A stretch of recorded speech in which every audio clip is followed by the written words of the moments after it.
Hey everyone, Crisis here.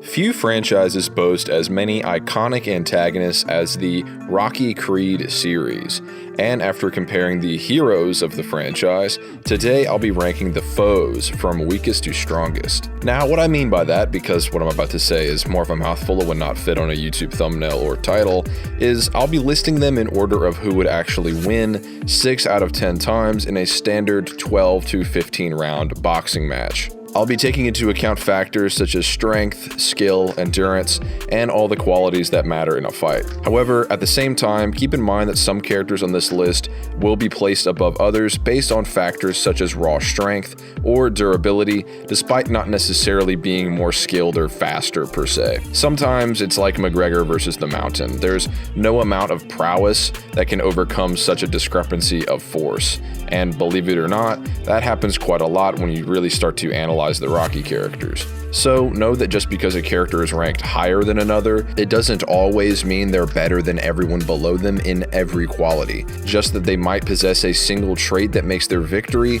more likely than not. Also, these are pretty much going to be the most named or renowned antagonistic forces, no randoms or no names, just people that most people actually care about. So with all that said, let's begin.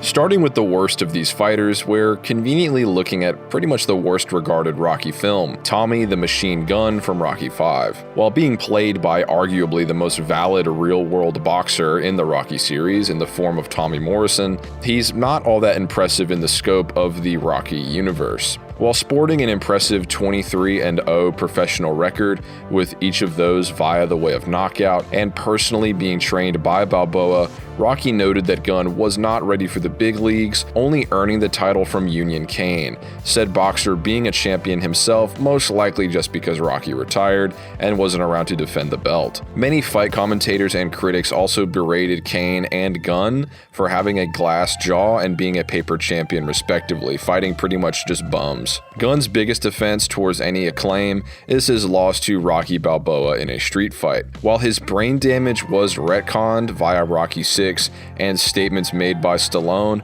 Balboa was still coming off of his brutal battle with Drago and had been retired for some time, and he was still able to best Gunn in a street fight. While this is different from a conventional boxing match, it still proves that Balboa could take Gunn's best assault of strikes and still outmatch him in endurance and stamina at a point when the fighter is arguably at his worst, at least physically, with a fair bit of rust on his boxing skills, so in all likelihood he would also win in a conventional boxing match, like I said. Next up, and maybe controversially so, we have Diamond Dame Anderson from Creed 3. While being the greatest amateur boxer of all times, in his own words, mind you, Damian lacks any feats on the professional level to definitively grant him any higher of a placement in this video. He's more so a master planner and dirty fighter, which, under most contexts, would disqualify him from pretty much any match. He intentionally wounds the then heavyweight champ Felix Chavez in the shoulder during a spar, which was called out by onlookers, taking advantage of this weakness he created in their later bout, as well as abusing illegal kicks and elbows to grant him an objectively illegitimate W that somehow got past the referee and no one else in attendance. He then fights Adonis Creed. However, similarly to Tommy Gunn, he loses to this protagonist while past their prime, and in this case, Creed was actually holding back on his old friend, with Duke Jr. advising the boxer to let go of his guilt and the past and to embrace the future, where then Adonis KOs Damian within 50 seconds of the 3-minute final round when he finally stopped holding back. There's also no statements or blatant implications that Damian is holding back. He kind of just gave Adonis a black eye and said off for no reason earlier in the movie. So again, all he's done so far is cheat against the reigning champ, seemingly unconfident he could take him in an outright fair fight when not resorting to cheating, and kept up with an out-of-prime Adonis Creed until he stops holding back, where he then pretty much just flat out loses. Damian appears to be very skilled because of the film's direction, but when his employment of said skills leans towards breaking the rules and he still loses to a mostly holding back retired champion, we can only hope Damian shows us what he's really made of in later appearances. Next up, we have Danny Wheeler from Creed 1 and 2, ranked as the number 2 pound-for-pound fighter in 2015 with 31 Ws, 0 losses, and 18 knockouts. holding 3 championship titles across 2 organizations and a magazine. It was stated in Creed 2 by fight commentators that he'd be capable of KOing the post-Creed 1 Adonis, if not for his less powerful state, seen 3 years post his prime, in the 4th round of their championship fight. This is Adonis after he'd already gone the distance with Ricky Conlan, implying Wheeler has better KO power in his prime, despite having less knockouts on his record. Strangely enough, based on statements and the dates given in the series, Wheeler's prime actually lies around 2 years prior to the events of Creed 1, so this placement may be reflective of that unseen, on-screen version more so, as obviously, when he's out of his prime, he gets KO'd by Adonis soon after the events of the first Creed. After Wheeler, we have a very debatable placement in the form of Ricky Conlan. Holding a record of 36 wins, 0 losses, 28 KOs, he would at least scale above Danny in all likelihood, as Conlan is the #1 fighter to Wheeler's #2 status. Though the latter may have actually won their fight and become #1, if not for Conlan's sucker punch at the weigh-in, depending on if you believe the statement of Wheeler's KO power applies to his Creed 1 self. Now, I say Conlan's overall placement is debatable because of Adonis's potential parody to his late great father as early as the first Creed movie. Based on official descriptions of the film, Rocky recognized Apollo's strength in Adonis, with willpower being listed as a separate quality he as well saw in the younger Creed. So this is likely referring to physical strength. Rocky would obviously be intimately aware of Apollo's durability and striking power, having fought and sparred with him many times, even trained him in Rocky IV, so if this statement is true, Conlan is at least physically a match for Apollo Creed, seeing as he power punches and endures many strikes from Adonis, even by Creed 3. Conlan, however, implies that Apollo is greater than Adonis outright before their fight,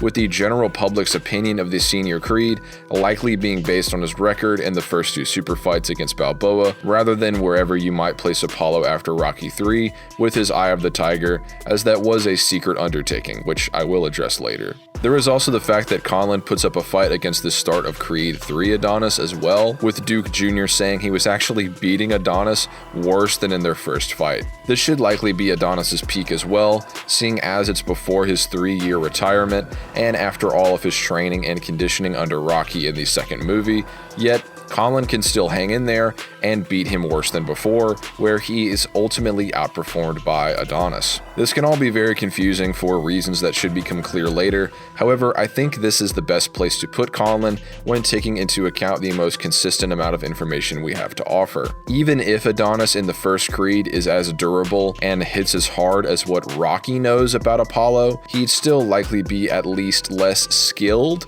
based on even just what Conlan says about him, with raw power not really being Apollo's biggest strength ever, not when it comes to the named contenders of the franchise. It's also possible that Conlan trained during his years in prison and could represent a different variant of the character by the time we see him in Creed 3. In the real world, Mike Tyson wasn't allowed to spar or likely hone his skills when incarcerated, but he could lift weights and bulk up, which Conlan evidently did, as he appears to now be contending with Adonis for the heavyweight title in Creed 3, as opposed to light heavyweight as he was in Creed 1. So he may have trained to become roughly as physically capable as Adonis is after all of his training. Things might be different in the Rocky universe, however, as the Rocky Legends video game depicts Clubber Lang training and fighting boxing matches in prison, so Conlan may have actually increased his skills as well during his time in the big house in tandem with weight training. For now, this is his Creed 1 placement in all likelihood. I'll mention where he might be in Creed 3 later on. Above Conlan is Mason the Line Dixon from Rocky 6 or Rocky Balboa, who in my opinion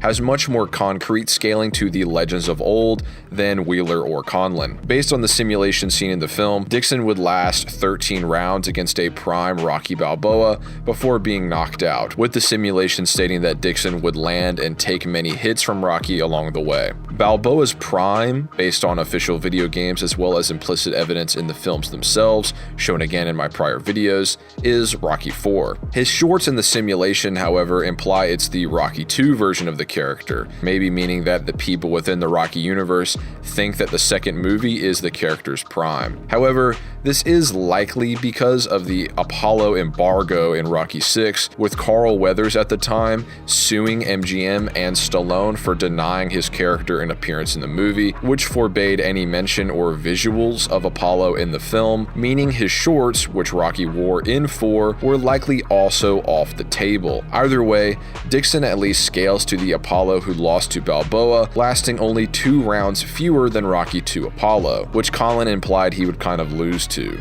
Dixon's managers did say that Prime Balboa would destroy Mason, which could be them simply agreeing with the simulation's knockout in 13 outcome, or they might disagree with at what point was Rocky's prime. A fighter's manager likely isn't a valid analyst in most cases anyway. They just sort of have to line up their fights and make sure they're ready, but your mileage may vary depending on what you think they meant and if you trust them more than the computer simulation. While not exactly a good look, there is a lot of context to Old Man Rocky's competing with Dixon. For starters, Dixon didn't take his training nor the fight seriously, with his coach suggesting he respect Rocky already rounds into their fight. He also still got the victory, despite not being in top form, in contrast to Balboa weight training to the point that Stallone may have even said Rocky VI Rocky is stronger than Rocky IV Rocky. This likely only means he can lift more than he could in 4, which doesn't necessarily mean he can hit harder or take more punishment. Interesting still.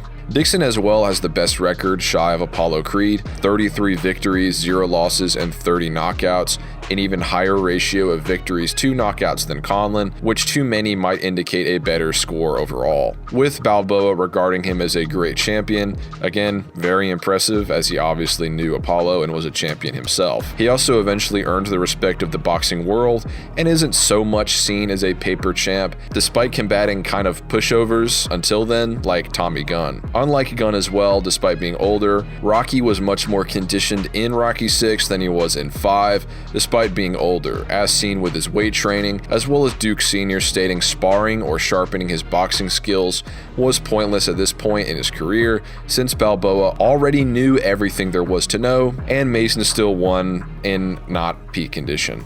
Next up, the master of disaster, Apollo Creed. Now, put your pitchforks away because there's a lot to unpack here. Apollo boasts the greatest record in the entirety of the franchise, a 46-0 win streak before his loss in Rocky II. His skills passed on to Adonis Creed were still relevant and winning strategies against the number 4 fighter in the world in the year of 2015, showing the longevity of his tactics. He's even considered maybe the greatest boxer ever by the media at the time of Creed, with Balboa upholding him as a perfect and best fighter there's ever been, implying he was out of his prime in Rocky II as well. However, there's a difference between being seen as a GOAT athlete and being objectively unbeatable or the most capable fighter. Apollo was based on Muhammad Ali, his movement/charisma, etc. In the real world, many would consider Ali the GOAT in large part because of his attitude and impact on the boxing world and society at large. Yet, he wasn't unbeatable even in his own career. Joe Frazier infamously beat Ali, and the greatest himself admitted he'd likely lose to Rocky Marciano, as he saw him as superior to Joe Frazier. I think he was better than Joe Frazier, put it that way.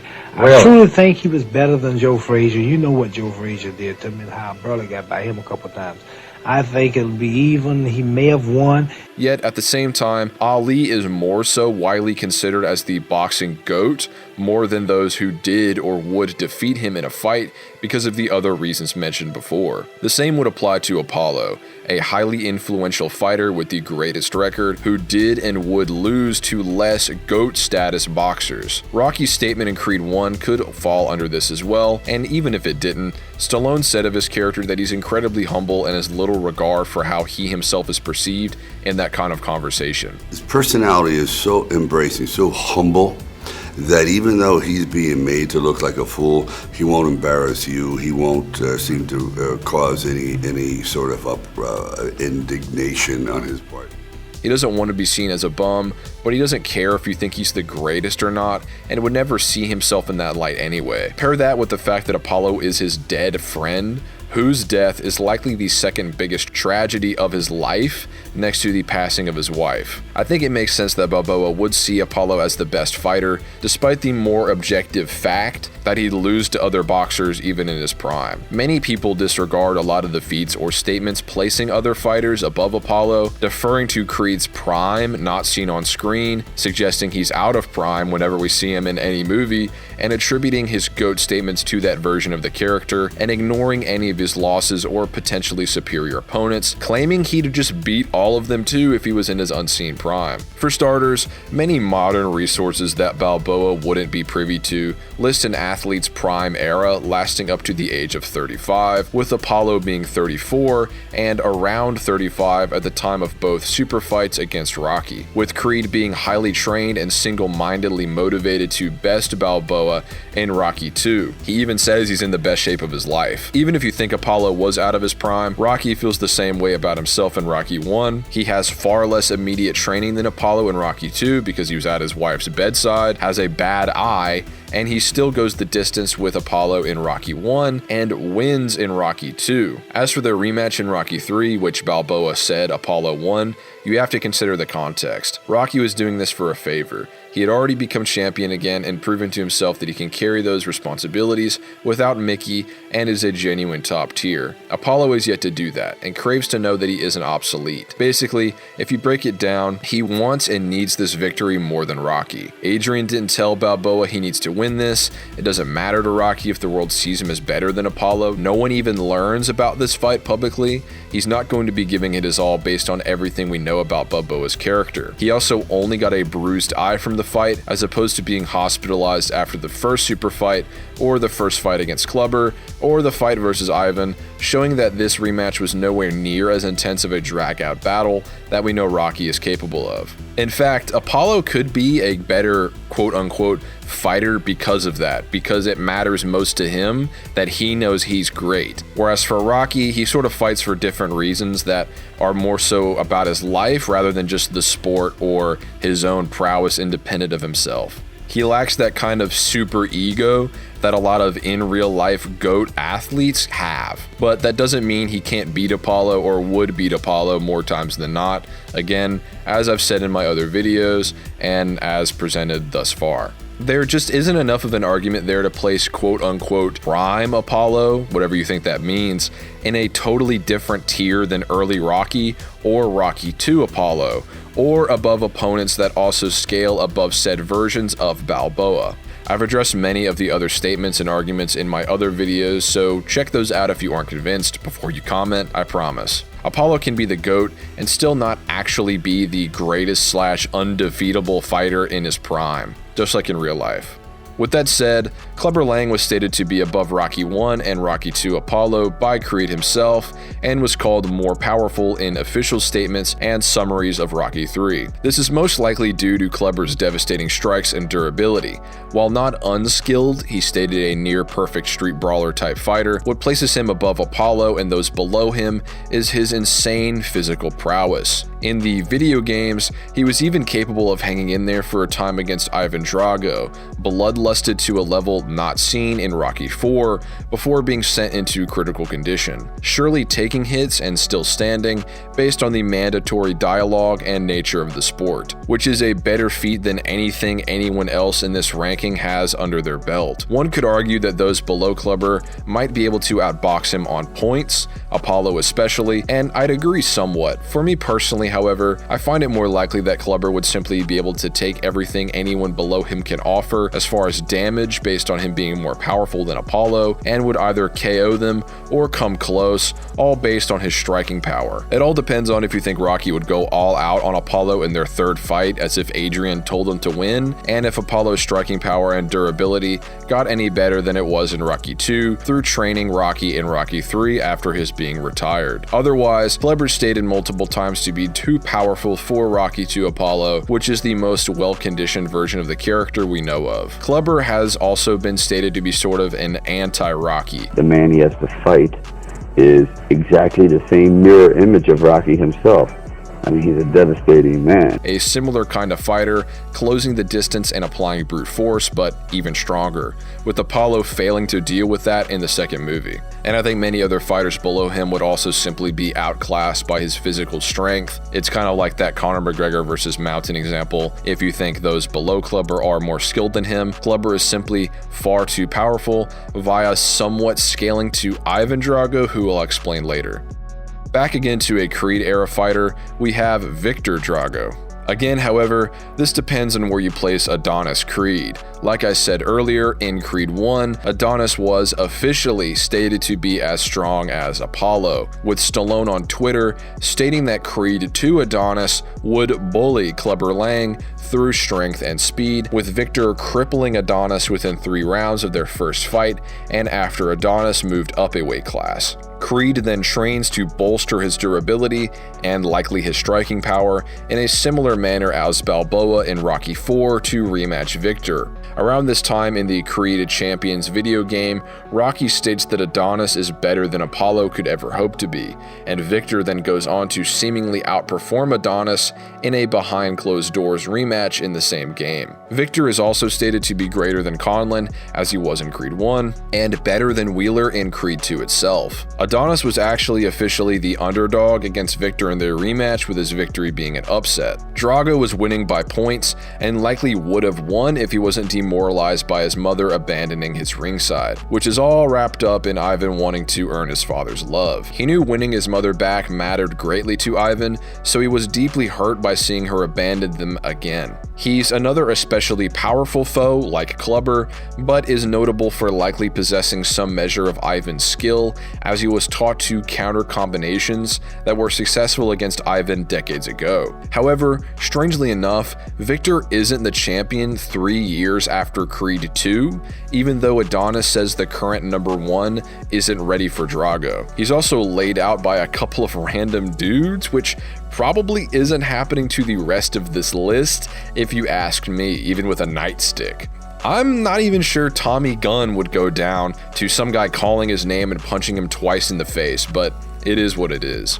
If you think Ricky Conlan from Creed 3 is much better of a fighter than he was in the first movie, based on his potential training in prison, he'd be around here as he was beating up Adonis, who had just prior traded blows with Victor and technically won the fight. Albeit there's context, like I explained, but based on the movies alone, I'd probably place Victor above Conlan just for his sheer power, as Adonis doesn't seem to have any broken ribs or anything like that in their rematch, as opposed to Victor breaking Creed's ribs in both of their bouts. In the Creed video game, Conlan actually beats Benjamin Raid, a boxer who had bested a post-Creed 2 and trained up Victor. So Creed 3 Conlan may actually be above the younger Drago if you take this into account.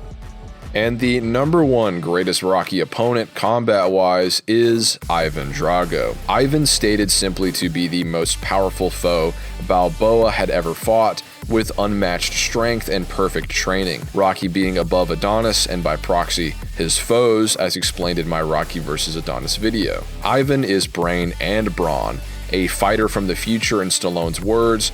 Drago is the future. He's not a primitive. He's the future. He's science. He's evolved 1,000 years where man should be. Perfect, intelligent, flawless. With up to 2,150 psi behind his strikes.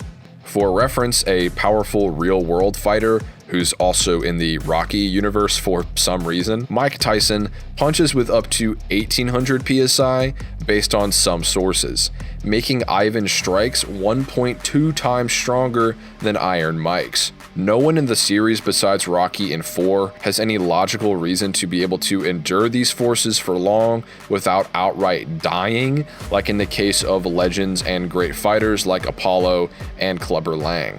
Again, like I feel like I have to say in all of my videos talking about Ivan, over 2,000 pounds per square inch is enough to crush a human skull 4 times over, shatter concrete, and is greater than the force behind the bite of a tiger. Not to mention Ivan's renown as a perfect boxer, stated to be 1,000 years more advanced, again, in the writer-director Stallone's words, His boxing prowess would as well be the peak among Rocky or Adonis's foes based on this. His description as a totally new breed of fighter, trained to perfection, would put his skills in their own echelon as well. Punches, counter-punches, dodges, footwork, Ivan's a master of it all.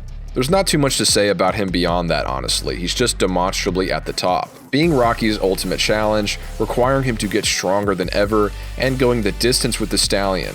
He also blatantly beats Clubber, as I've mentioned. His striking strength and endurance are unrivaled as an antagonist. He kept up with Rocky utilizing Apollo's style, as mentioned in the film's script, someone whose skills are devastatingly relevant even into the current time of the franchise. Honestly, just his superhuman punches and staying power alone puts him at the top, as no one else would be able to effectively hurt him, and he'd eventually brutalize them with strikes. Newton's third law means that whenever you exert a force, that force is also exerted onto you. So Ivan's durability would at least be within that same range of over 2,000 pounds per square inch. So that, on top of his prowess, just solidifies his placement even more. It's also worth keeping in mind that he probably wasn't on steroids when he beat Clubber, as this was after he was sort of defamed from the Soviet Union. So he's still an exceptionally powerful fighter without steroid use, so I don't think it would just get him disqualified outright. But with all that said, thanks for watching. Feel free to leave a comment below with suggestions for future videos. Subscribe to my Patreon, linked in the description and on screen in a few seconds, to support the channel and gain access to my Discord server where you can talk to me directly. Thanks for watching, and I'll see you all next time.